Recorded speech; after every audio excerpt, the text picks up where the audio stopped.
Unfortunately, this is a true story. This was back before the internet was a news source, so I don't have any articles to link, but I do vividly remember reading about it in a newspaper afterward. I was really young when this happened. 1990s the ballpark the time. Back when I was in elementary school. I'm 27 now. Back then, I lived in an apartment complex some ways away from school, so every morning I would hop on my bike and pedal begrudgingly to school. Same route every morning. I also had a Hindu family for my next door neighbors. They were nice people, and I often had their kids over because they didn't really have any toys at their house. And you know, kids can't hang out without their toys. This particular morning will always stand out in my mind from any others. I was biking to school, coming up on a cross street. My neighbor and her son were walking ahead of me. I remember seeing them a couple feet from the curb, in a car turning from the far lane on the street leading into the one they were crossing. I must have looked away, because the next thing I remember is looking up and seeing the boy laying flat on the ground right next to the curb, his mother kneeling, leaning over him, and screaming. This was a while before cell phones. I remember with acute clarity being in shock and riding past them. Time seemed to slow down. The boy was face up, staring blankly at the sky with blood trickling out of his nose. His foot was twitching, but other than that, he seemed motionless. I will never forget that face. His mother's wails will never leave me. I went to school that day because I didn't know what I should do, what I could do. I ended up reading in the newspaper some days later that he'd slipped into a coma, and they'd found the person who had hit him. It was a female drunk driver.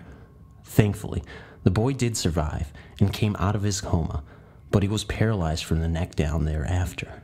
I don't remember talking to him or playing with him again after that. Maybe they moved. But this experience will always stay with me and will always be a reminder of why you should never, ever drink and drive. No excuses.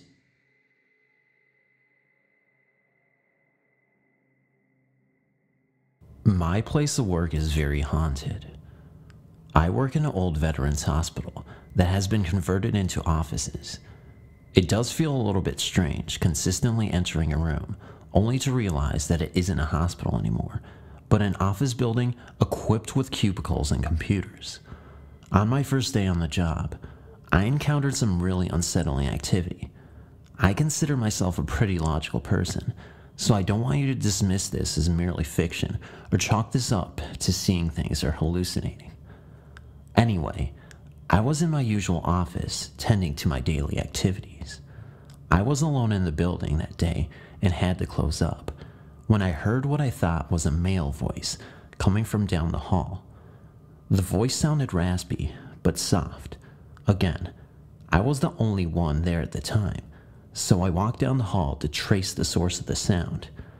I was able to catch a glimpse of a male spirit peeking out from what is now the photocopy room, but I'll never forget the look in that man's eyes. It was a look of helplessness, a feeling of absolute despair, and before I could even think anymore, the image of the man faded into thin air. Then there was perhaps the most peculiar experience of them all, and happened a few days after seeing the raspy-voiced man. I know before I get into this particular one, you're going to laugh, but I shit you not, I was not laughing at this particular moment. Sure, you can tell me that this was bullshit, that I was making it all up, and all that other crap, but all I can give you is my word. I was running behind schedule on this particular day at the office and getting frustrated. On top of that, my boss asked me to work overtime and close up for him, and I reluctantly agreed to do so. Finding myself alone again, it was just after 9 p.m. when I finally got caught up with all my paperwork. I quickly tried to close up everything and head out through the hallway and out the door to the parking lot, but I stopped before that. Again, this was highly unusual because there was no logical explanation for this, but what I saw next was perplexing. I looked into the conference room, and I could have sworn I saw a bearded man dressed in all white with long brown hair, kneeling over another man, as if trying to resuscitate him, and the man throwing up a peace sign a millisecond later. It was creepy to me at the time, but I felt an overwhelming sense of peace too. This all lasted not even 30 seconds. Now, I'm not going to say that this was Jesus or something like that, but the timing was too impeccable. I couldn't tell if this was the same man from the day before, or if it was another spirit, but it almost seemed as if the bearded man came to his rescue, possibly taking him up to heaven. Again, I'm not even close to being a religious person, so I don't know how these circumstances work. The following experiences weren't as climactic as the ones above, but still unsettling to say the least. A couple of months later, I could have sworn I saw two shadow people at the end of the hall early in the morning, then immediately noticed another bolt in front of a desk halfway down the hall. Wasn't able to get a good look at them, just knew they were shadow people. At the same time, my husband got the chills when I told him. Months later, I even saw a soldier standing outside of what was the operating room at one time. His head was down as if praying. The rest of the experiences here are still filled with much activity. I've had my husband visit the office, and he's experiencing things as well. There used to be a morgue on another floor, and he once heard a yelp coming from the used-to-be morgue room. My husband had even encountered seeing shadows in the men's bathroom and would constantly experience spirits turning off the lights in the bathroom. The only sensible conclusion I could come up with was that there was no way that a person could sneak in because the doors are very creaky. We're not the only ones who have experienced these things, as other employees have openly discussed spirits being in this building. One gentleman took the elevator up and had a conversation with another gentleman. When his floor came, he turned to wish the other man a good day, and no one was there. Some have spoken of footsteps late in the evening. One guy got to a point he would tell the spirit it was just him, and the steps stop. Yeah, to say this is a haunted area is kind of an understatement. Thanks for reading my story. I had to come back home 7 years ago to help my mom. My dad had passed the year before, and it was becoming too much to go back and forth. I was working at the time, and Mom could still get around. I have to mention that Mom has since passed away. She's been gone for nearly 4 years now. Anyway, this particular event happened on a Wednesday, and I will forever remember it. My mom had already gotten up and was going downstairs to fix herself something for breakfast. I went into the bathroom to wash up. I had a funny feeling come over me. I can't explain it other than to say I felt something was very wrong.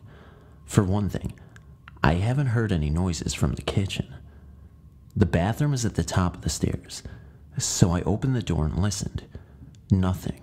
I grabbed my robe and was about to go down the stairs when I saw this woman at the bottom. She startled me and I froze. We stood staring at each other for maybe 10 seconds. She had shoulder-length brown hair and a white floor-length gown. She never spoke. She did, however, point towards the kitchen. My heart sank. I understood immediately. I ran past her and into the kitchen. I turned into the dining room and screamed, "Mom." She was lying unresponsive on the floor. I ran over to her crying like a baby. I kept calling her and trying to pick her up. I pulled up one of the chairs and tripped while trying to get my mom into it. We both crashed to the floor, but I finally got up and pulled her onto it. I was hysterical. I kept trying to talk to her, but she just stared at me. I ran to the phone and dialed 911. The fire department is right around the corner, so they got there in no time. Her blood pressure was sky high. We went to the hospital and I called my sister. My mom stayed for 3 days and came back home. We found out she had a clot in her heart. She had gone into the dining room to sit down and catch her breath and just collapsed. Later that day, I went home And only did I remember the lady. I got on my knees and thanked God for letting me be at home that day, and for finding my mom and myself worthy enough for him to send an angel to alert me about her situation. That was May 2013. She died November 13th, 2013. Let me finish by saying that I've been in the healthcare field for over 20 years, but when you see what I described, everything you ever learned goes right out the window. Hey guys, Phantom here, and I just wanted to say thank you so much for all your support and your viewership. I know I say this a lot, but I sincerely mean it. I'd like to thank all the subscriber submissions I was sent in to make this video even possible.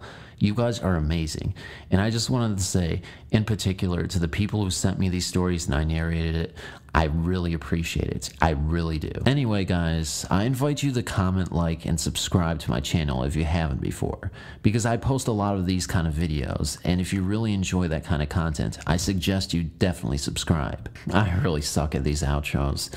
Anyway, guys, I'm signing out. Love you.